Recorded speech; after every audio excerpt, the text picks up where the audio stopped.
Courses are important components in instructional structure as they encompass the design and the implementation of the content that will fulfill the required competencies. To add a course, similarly to the Framework and Program Management interface, click on the plus sign at the top of the side panel. To start editing the course content, click on the pen icon. In the course screen, you will be asked to enter the course name, code, and description in addition to delivery format, and to decide on the amount of facilitated and self-paced hours if applicable. One important part is to select from existing courses which ones are part of the prerequisite for the newly created course. Next, you need to decide on the learning goals. You can simply click on the plus sign to add a new goal.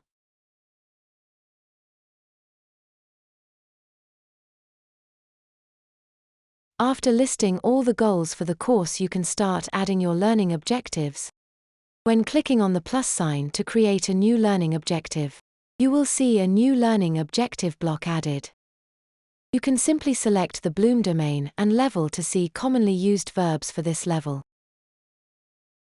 Mind also to set in what condition this learning objective should be achieved, and the mastery level required, and complete the description. Under each of the learning objectives, you can add a list of activities. Those activities represent the content that will be delivered to ensure that this learning objective is covered. Set the activity name and description, along with the selected type and activity phase. Note that ropes model was used in representing phases. You can then create the activity content manually or automatically, as Edu Framework provides the ability to generate the activity contents using artificial intelligence. Simply use the button titled AI Content and the activity will be automatically generated. Add learning objectives and activities as required, then click Save Changes.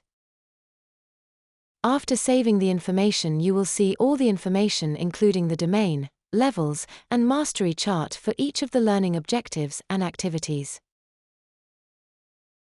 You can expand or collapse the content of an activity by toggling the button Show Content under each of the activities. To print course information, use the Print button at the top right corner. That's all for this tutorial. Check out our other tutorials to learn more about the rest of the functionalities. Thank you for listening.